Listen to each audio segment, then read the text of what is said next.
d'intégration. E a gente vê como esse sistema impede toda simbolização, toda integração. Et enferme dans une forme de répétition. E nos fecha, né, numa espécie de repetição. Freud ajoute quelque chose qui est tout à fait important. O Freud acrescenta uma coisa que é muito importante. C'est que cet effort de neutralisation, É que esse esforço de neutralização c'est un effort tout à fait considérable é um esforço grande, né? qui, dit Freud, appauvrit tous les systèmes du moi. Que empobrece, diz Freud, todos os sistemas do eu. C'est-à-dire que le sujet est tout entier concentré sur le fait que le traumatisme ne se reproduise pas. Então, isso quer dizer o quê? Que o sujeito ele fica completamente concentrado, né, para tentar impedir que o traumatismo se repita. Et tout le reste de sa vie est subordonné à cette urgence E todo o resto da sua vida ele fica subordinado a essa urgência fundamental. Ça, c'est ce qu'on appelle une économie de survie. É isso que a gente chama de uma economia de sobrevivência. Il s'agit de survivre à l'expérience d'agonie ou à la terreur sans nom. Se trata de sobreviver à experiência de agonia ou ao terror sem nome. Donc vous comprenez que cette défense contre le retour de l'agonie ou le retour de la souffrance sans nom, Vocês podem compreender que essa defesa contra o retorno dessa agonia ou desse sofrimento sem nome, ça épuise le sujet. isso esgota o sujeito. Ça, vous avez ça dans tous les tableaux de mélancolie, Vocês podem ver isso em todos os quadros melancólicos, vous avez ça dans tous les tableaux de dépression. vocês podem ver isso em todos os quadros de depressão. Les sujets n'ont plus de force. O sujeito não tem mais força. Et ils n'ont plus de force parce que toute la force est concentrée pour essayer de se protéger contre la réactivation d'une situation traumatique, c'est-à-dire d'une situation d'extrême souffrance. Ele não tem forças porque todas as suas forças estão concentradas em tentar se proteger de uma situação de extremo sofrimento. Ce qui veut dire que la situation de neutralisation, Isso quer dizer que a situação de neutralização, elle ne peut pas se maintenir longtemps ela não consegue se manter muito tempo et que le sujet va être conduit à une espèce de situation de compromis. e que então o sujeito vai ser conduzido a uma situação, uma espécie de situação de compromisso. Il y a différents types de compromis. Há diferentes tipos de compromisso. Il y a une manière d'organiser un compromis Existe uma forma de organizar o compromisso qui va nous ramener à la question de l'ombre de l'objet qui tombe sur le moi. que vai nos levar de volta à questão da sombra do objeto que cai sobre o eu. Une manière de compromis absolument classique, Uma forma de compromisso absolutamente clássica c'est de laisser une partie de l'ombre de l'objet tomber sur vous é deixar uma parte da sombra do objeto cair sobre você et de la retourner. e virá-la, virá-la para o outro lado. Ça a été décrit par Ferenczi sous le terme de identification à l'agresseur. E foi descrito por Ferenc em termos de identificação ao agressor. Ce que l'on m'a fait, Aquilo que me fizeram, la déception que j'ai subie, a decepção que eu sofri, je l'inflige à quelqu'un d'autre. eu inflijo a alguma outra pessoa. J'ai eu le sentiment qu'on ne me renvoyait rien de moi-même. Eu tive o sentimento de que ninguém me devolvia nada de mim mesmo. À mon tour, je vais faire ça à quelqu'un. E eu, por minha vez, vou fazer isso a alguém. J'ai eu l'impression que, d'une certaine manière, l'objet me décevait. Eu tive a impressão que, de alguma forma, o objeto me decepcionava. Je vais devenir décevant. Eu vou me tornar decepcionante. Alors ça, on a ça en permanence dans les cures de patients avec des problématiques narcissiques. A gente tem isso permanentemente, né, no tratamento de pessoas, de pacientes com problemas narcísicos. On travaille, A gente trabalha, on élabore, a gente elabora, on est content, a gente fica contente, on a espoir a gente tem uma esperança et on est déçu. e a gente é decepcionado. Et on a l'impression que tout le travail qui a été fait a été balayé. E a gente tem a impressão que todo o trabalho que foi feito foi varrido, embora. Et c'est nous qui endossons la déception, E somos nós que endossamos essa decepção, qui est la trace de la déception du sujet, que é a marca da decepção do sujeito, et d'une déception qui n'a pas été assimilée, qui n'a pas été traitée dans son histoire. e é uma decepção que não foi assimilada, que não foi tratada na sua própria história. Et donc l'ombre de l'objet est tombée sur le sujet, Portanto, a sombra do objeto caiu sobre o sujeito, qui à son tour fait de l'ombre aux autres objets. que por sua vez faz uma sombra para os outros objetos, os outros sujeitos. Ça, c'est une défense extrêmement classique. Essa é uma defesa extremamente clássica. Si vous êtes plutôt bionico-kleinien, Se você for mais bio-kleiniano, vous parlerez d'identification projective. vocês vão falar de identificação projetiva. Et si vous êtes très bionien, E se vocês forem muito bionianos, vous parlerez d'identification projective pathologique. vocês vão falar de identificação projetiva patológica. Si vous êtes plutôt freudien, Se vocês forem mais freudianos, vous vous souviendrez que Freud décrit les mécanismes de défense avant le refoulement, vocês vão se lembrar que o Freud descreve mecanismos de defesa antes do recalque, parce que pour pouvoir refouler, il faut avoir quand même un peu intégré, symbolisé, et puis après on peut refouler. porque para poder recalcar é preciso ter um pouco simbolizado, integrado, para depois poder recalcar. Mais quand on n'a pas pu symboliser et refouler, alors, dit Freud, on retourne. Mas quando a gente não pôde simbolizar e recalcar, então, diz Freud, a gente volta, Et dans l'article que je décrivais tout à l'heure, Pulsion et destin des pulsions, e no artigo que eu descrevi há pouco, Pulsão e Destinos da Pulsão, Freud dit très clairement que les mécanismes de retournement, il en décrit trois. o Freud diz claramente que os mecanismos de retorno, ele descreve 3. Retournement contre soi, Retorno sobre a própria pessoa, renversement ou son contraire, inversão no sentido contrário, et retournement actif-passif, puis plus tard passif-actif. retorno, uma inversão ativo-passivo e depois passivo-ativo. Là encore pour les bioniens, Ainda para os bionianos, c'est les plus petits mécanismes de transformation. são os menores mecanismos de transformação, Ça ne transforme pas l'expérience, não transformam a experiência, ça se contente de la retourner. se contentam em girá-las, né, invertê-las. L'expérience est une expérience de déception. A experiência é uma experiência de decepção. Dans l'expérience première, c'est moi qui suis déçu. Na primeira experiência sou eu que sou decepcionada. Dans l'expérience transformée par retournement, c'est l'autre qui est déçu. Na experiência transformada por inversão, é o outro que fica decepcionado. C'est vraiment la transformation minimum. Isso é realmente a transformação mínima. Je vous rappelle que c'est des transformations comme ça que Freud décrit à propos de la paranoïa de Schreber. Eu lembro a vocês que são transformações desse gênero que o Freud descreve a respeito do Schreber, da paranoia.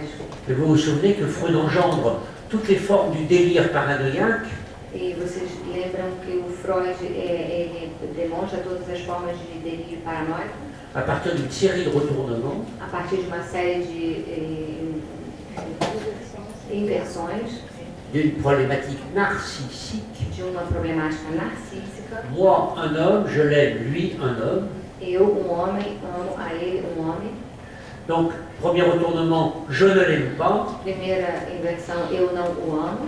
Renversement, son contraire. Inversão para o contrário. L'amour devient la haine. O amor se torna o ódio.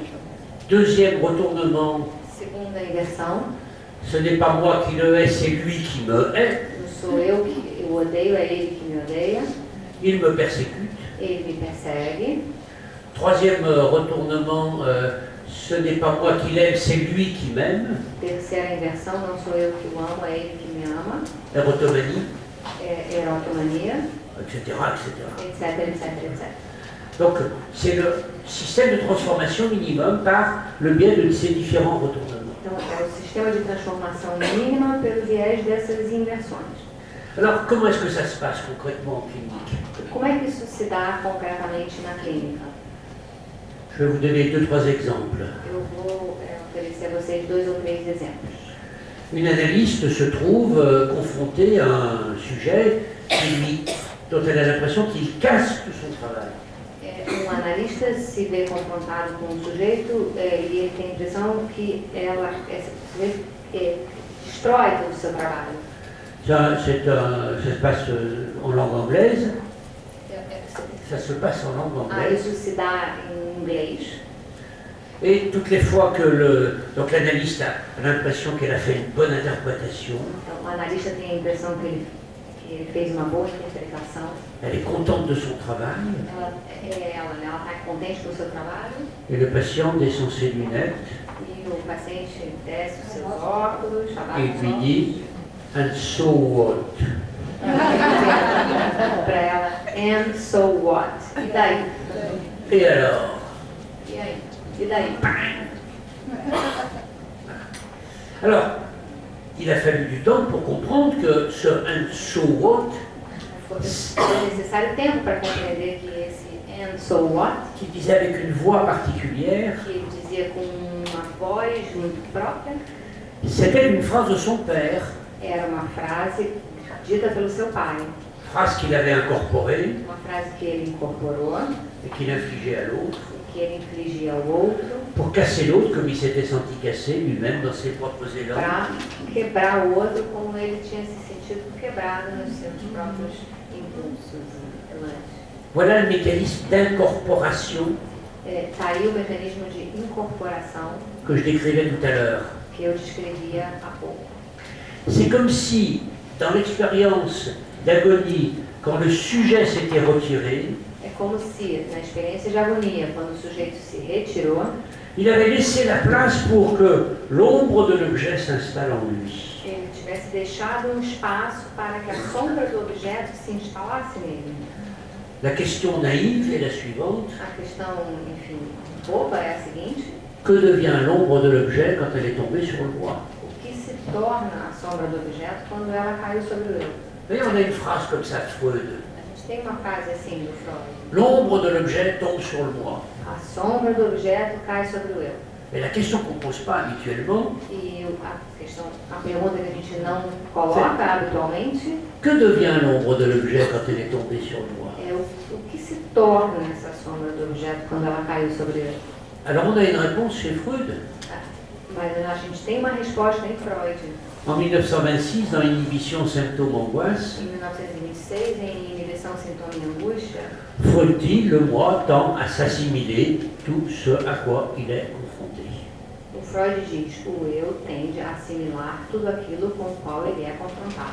Et ça, c'est un point tout à fait essentiel des pathologies du narcissisme. Isso é ponto absolutamente essencial em todas as patologias narcísicas, Que Freud a théorisé à partir du concept d'identification. que o Freud teorizou a partir do conceito de identificação. Mais là, il s'agit d'identification incorporative. Mas aqui se trata de uma identificação incorporativa. L'ombre de l'objet qui tombe sur mon moi, je l'assimile comme si c'était moi. A sombra do objeto que cai sobre o meu eu assimilo como se fosse eu. Et je deviens l'objet qui attaque l'autre. E eu me torno o objeto que ataca o outro. C'est-à-dire l'objet est dans le moi, il y a une confusion entre le moi et l'objet. Dentro de mim há uma confusão entre o objeto e o eu. Alors, nous, en position d'analyste, on est dans une situation difficile. Nós, na posição de analistas, a gente fica numa posição difícil. Parce que, par exemple, on est attaqué par le patient. Porque, por exemplo, a gente é atacado pelo paciente. On est tenté de penser que c'est la destructivité du patient qui nous attaque. A gente é tentado a pensar que é a destrutividade do paciente que nos ataca. On va interpréter sa destructivité. A gente vai interpretar a sua destrutividade. Or, il s'agit de la trace d'un objet à l'intérieur de lui qui l'attaque et qui nous attaque. Mas, de fato, se trata da marca de objeto que está dentro dele, que ataca ele e nos ataca. C'est pas l'agressivité du sujet, Não é a agressividade do sujeito, c'est l'agressivité de l'objet incorporé auquel elle é a a affaire. agressividade do objeto incorporado que ataca. Et si on interprète ce mouvement comme étant celui de l'agressivité du sujet, Se a gente interpreta esse movimento como sendo a agressividade do sujeito, eh bien on maintient la confusion. então a gente mantém a confusão. Alors il y a une série d'auteurs qui ont décrit ces états-là, Tem uma série de autores que descreveram esse estado. ces états de confusion. Donc quand l'ombre de l'objet est tombée sur le moi met l'ombre de l'objet dans son sac, comme si c'était lui.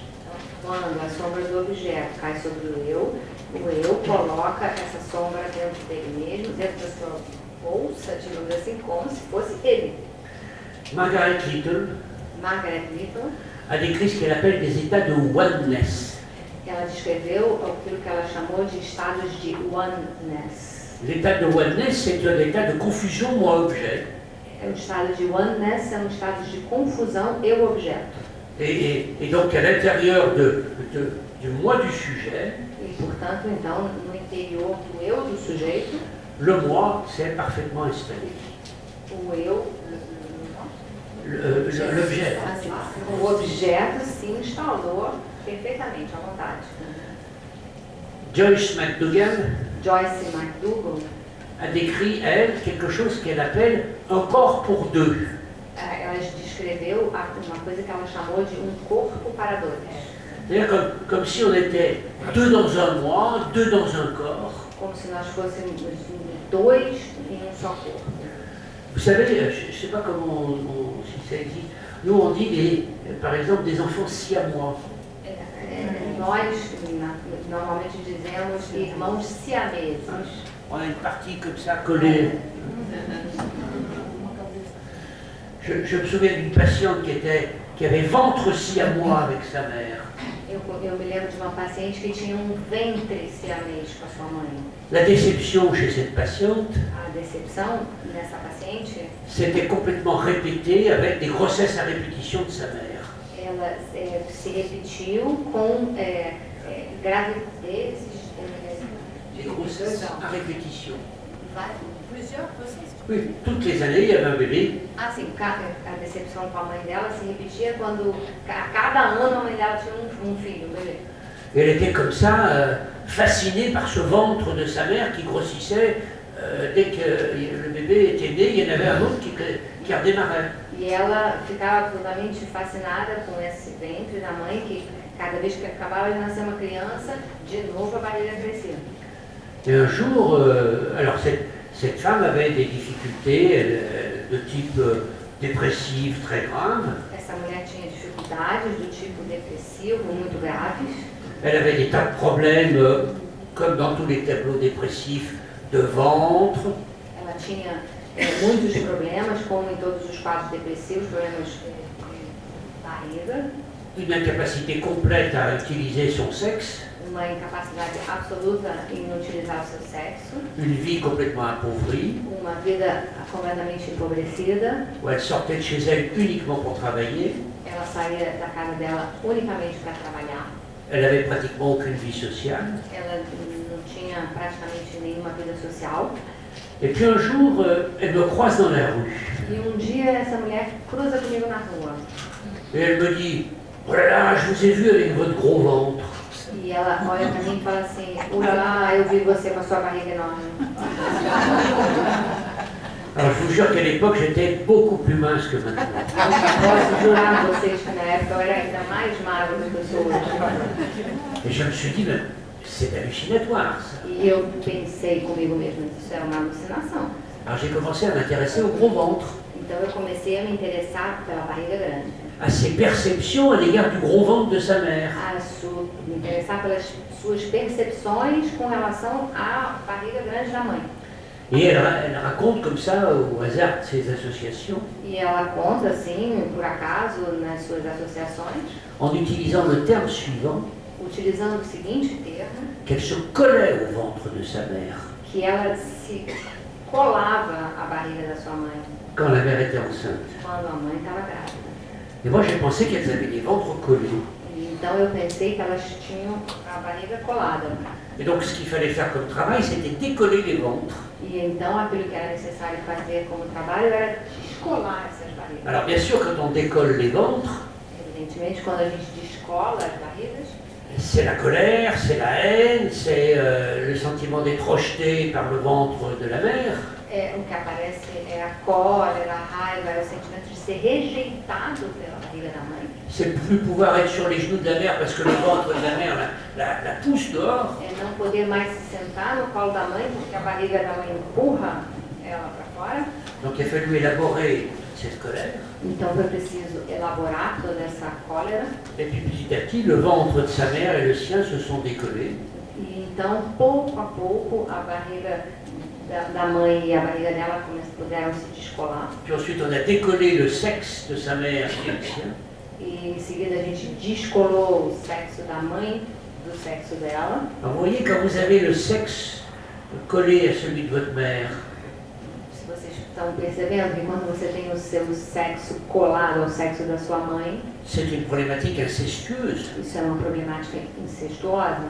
C'est comme si toutes les fois que la mère faisait l'amour, Seria como se todas as vezes que a mãe faz amor avec votre père, com o seu pai, c'était aussi en même temps avec elle. seria ao mesmo tempo com ela. Donc il a fallu décoller aussi ce sexe. Então foi necessário também descolar esse sexo. C'est passé par des angoisses de castration. Isso passou, obviamente, por angústias de castração. Mais vous voyez comment, petit à petit, le travail d'élaboration, ça a été un travail pour faire sortir l'ombre de l'objet incorporé. Mas vocês estão vendo que o trabalho de elaboração foi um trabalho para fazer, pouco a pouco, com que a sombra do objeto que tinha sido incorporada Et là, l'ombre de l'objet, c'était le gros ventre de la se mère. separasse. E nesse caso, a sombra do objeto era a barriga grande da mãe. Elles avaient ventre commun. Elas tinham um ventre, uma barriga comum. Didier Anzieux lui a décrit ce qu'il appelle les peaux communes. O Didier descreveu aquilo que ele chamou de pele comum. Je me souviens d'une autre de mes patientes Eu me lembro de uma outra paciente minha qui se retrouve dans la situation suivante. que se encontrou de repente na seguinte situação. Son homme la quitte. O homem, o marido dela, a deixou. Elle commence à avoir de l'eczéma. Ela começou a ter eczemas. Alors elle fait tout ce qu'il faut pour que elle aille le chercher de nouveau. Ela faz tudo que ela pode para tentar recuperar ele. L'eczéma s'arrête.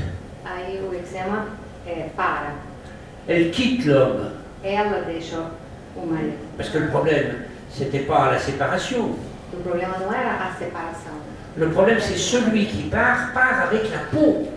O problema era que aquele que partia com a pele. Et celui qui reste, il n'a plus de peau. E aquele que permanece, ele fica sem pele. Ils étaient bien sûr obligés de se séparer, parce que c'était un couple terrible. Eles, evidentemente, precisavam se separar, porque era um casal impossível. Mais le problème, c'est qu'il fallait être celui qui quitte l'autre. Mas o problema é que era preciso ser aquele que deixava o outro. Donc, une fois que l'homme a été quitté, Então, uma vez que foi o homem que foi deixado, il s'est retrouvé dans un état de détresse tel qu'il a tout fait pour la séduire. ele ficou num estado de desespero tão grande que ele fez tudo que ele pôde para seduzi-la. Et ils se sont mis ensemble. E eles novamente ficaram juntos. Puis il est reparti. E aí, dessa vez, ele foi embora. Alors, elle a eu de l'eczéma. Então, ela teve eczema. Et ça a duré pendant pratiquement 2 ans. E isso durou durante praticamente 2 anos. Jusqu'à ce que petit à petit, moi, je puisse arriver à décoller petit à petit les deux peaux. Até que eu consegui, pouco a pouco, fazer com que essas duas peles pudessem se descolar. Alors, je ne sais pas si ça se dit chez vous, on dit, nous, que partir, c'est s'arracher. Sim, ele não sabia se entre nós a gente diria que se partir é arrancar, né? Eh bien, il fallait arrêter de s'arracher. Então, era preciso parar de arrancar um pedaço de si pour se décoller para poder se descolar de cette peau commune. da pele comum. Oui, ça c'est les mêmes effets de la problématique mélancolique. Isso são os mesmos efeitos da problemática narcísica. L'ombre de l'objet est tombée sur la peau. A sombra do objeto caiu sobre a pele. L'ombre de l'objet s'est collée à la peau. A sombra do objeto colou na pele. Et il faut pouvoir décoller l'ombre de l'objet de la peau. E é preciso poder descolar a sombra do objeto da pele. Il faut sortir de la peau commune. É preciso sair da pele comum. Voyez le lien avec ce qu'on appelle les problématiques de la passion. E vocês podem perceber a ligação com aquilo que a gente chama da problemática da paixão. Les problématiques de la passion, c'est avoir l'autre dans la peau. A problemática da paixão é ter o outro na própria pele. Et je voudrais terminer sur deux petites histoires. E eu gostaria de terminar com duas pequenas histórias. Alors ça, je pense que c'est pas traduit en portugais, je vais vous la raconter. C'est un ouvrage de science-fiction. Eu vou contar para vocês uma história que eu acho que não está traduzida para o português. É uma história de ficção científica. Qui s'appelle Piège sur Sargasse. Piège sur Sargasse. Sargasse, c'est une planète. Então, armadilha em Sargasse. Sargasse é um planeta. Tá? É uma armadilha nesse planeta. Alors c'est des espions, mais interplanétaires. São espiões interplanetários. Et ils vont espionner une planète qui s'appelle Sargasse. E eles vão espionar um planeta que se chama Sargasse. À un moment donné, ils sont sur le point d'être découverts. Em um determinado momento, eles estão a ponto de serem descobertos. Alors ils se cachent dans une maison, Então, eles se escondem numa casa, mais ça suffit pas. mas isso não é suficiente. Dans une malle, ils découvrent la peau d'anciens habitants de la planète. E dentro de uma mala, eles descobrem a pele de antigos habitantes desse planeta. Alors ils se mettent la peau sur eux, Então, eles pegam essa pele, colocam essa pele em cima deles. ils se déguisent en quelque sorte en gens du pays, Então, eles se disfarçam, de certa forma, como pessoas do próprio país, né? et grâce à ça, ils peuvent arriver à se sauver. E dessa forma eles conseguem se salvar. Quand ils reviennent sur Terre, Então, quando eles voltam para a Terra, ils enlèvent la peau, eles retiram essa pele, mais c'est très difficile parce que la peau a commencé à coller. mas é muito difícil tirar essa pele porque essa pele começou a se colar. Mais c'est formidable parce que c'est un déguisement extraordinaire. Mas ela é incrível porque é uma fantasia, né? Um disfarce extraordinário. Il y a juste une petite particularité. Tem apenas uma pequena particularidade. Et quand ils ont mis la peau, ils se sont sentis très forts. É que quando eles vestiram essa pele, eles se sentiram muito fortes. Et quand ils ont enlevé la peau, ils se sont sentis de nouveau faibles humains. E quando eles retiraram a pele, eles se sentiram novamente assim, pobres mortais, humanos. Alors après, ils ont une deuxième mission sur Sargasse. E depois disso, eles recebem uma segunda missão em Sargasse. Et là, ils emmènent leur déguisement. Então, para ir para lá, eles levam esse disfarce, essa Et fantasia. dès qu'ils arrivent sur la planète, E assim que eles chegam em Sargasse, ils mettent leur déguisement. eles vestem essa Et ils fantasia. font toute leur mission avec leur déguisement. E eles fazem toda a missão que eles têm que fazer com esse disfarce. Ce qui veut dire qu'ils gardent le déguisement un certain temps. Isso quer dizer que eles permanecem com esse disfarce um certo tempo. Et d'un seul coup, le héros commence à se sentir bizarre, étrange. E de uma hora para outra, o herói começa a se sentir estranho. Et il est en train de découvrir que la peau qu'il a mise sur lui E ele começa a descobrir que a pele que ele colocou sobre ele est en train de prendre possession de lui-même. está começando a Possuí-lo. possuí-lo, né? Et que l'ombre de l'ancien propriétaire de la peau E que a sombra do antigo proprietário da pele est complètement en train de le coloniser. está colonizando ele completamente. L'ombre de l'objet tombe sur son moi A sombra do objeto cai sobre o seu et eu l'ombre de l'objet colonise son moi. e a sombra do objeto coloniza o seu eu. Et le roman se termine sur l'image suivante. E o romance termina com a seguinte imagem: L'ombre de l'objet a tellement colonisé son moi que l'ombre de l'objet met son moi dehors, hors de lui. a sombra do objeto colonizou tanto o seu eu que essa sombra manda o eu dele embora, para fora, choca ele. Et il est dans un état de détresse absolue, E ele fica num estado de desespero absoluto. parce qu'il ne peut même pas exprimer sa détresse puisqu'il n'a même plus de corps. E porque ele não pode nem mais expressar o seu desespero, porque ele não tem mais nenhum corpo. Et une dernière petite remarque, E uma última pequena observação, ah, ça c'est une remarque importante, e essa é uma observação importante, parce qu'elle concerne ce que j'évoquais tout à l'heure de la question de la destructivité. que ela diz respeito àquilo que eu evoquei há pouco, a respeito da destrutividade. En 1915, dans Deuil et Mélancolie, Em 1915, em Luto e Melancolia, Freud est assez clair o Freud foi bastante claro, pour décrire les mouvements suicidaires des mélancoliques.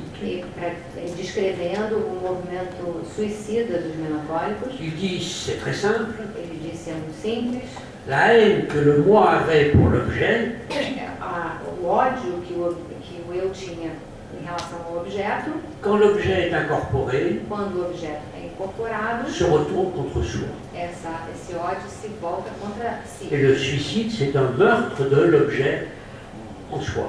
E o suicídio é um assassinato do objeto em si mesmo.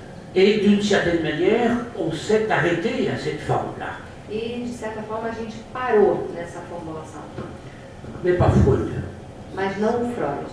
Et en 1921, dans l'annexe de psychologie des masses et analyse du moi, il revient sur cette question. E em 1921, no anexo da Psicologia das Massas e Análise do Eu, ele volta sobre essa questão.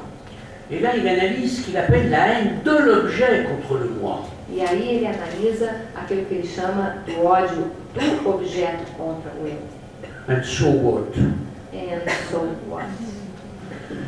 Et ce que dit Freud à ce moment-là, E o que o Freud diz nessa hora c'est que quand l'objet est incorporé, é que quando o objeto é incorporado, la haine de l'objet en soi contre soi, o ódio do objeto em si, contra si, à ce moment-là, le suicide, à ce moment-là, le suicide, nessa hora, o suicídio c'est plus un meurtre de l'objet, não é mais um assassinato do objeto, c'est un meurtre par l'objet. é um assassinato pelo objeto.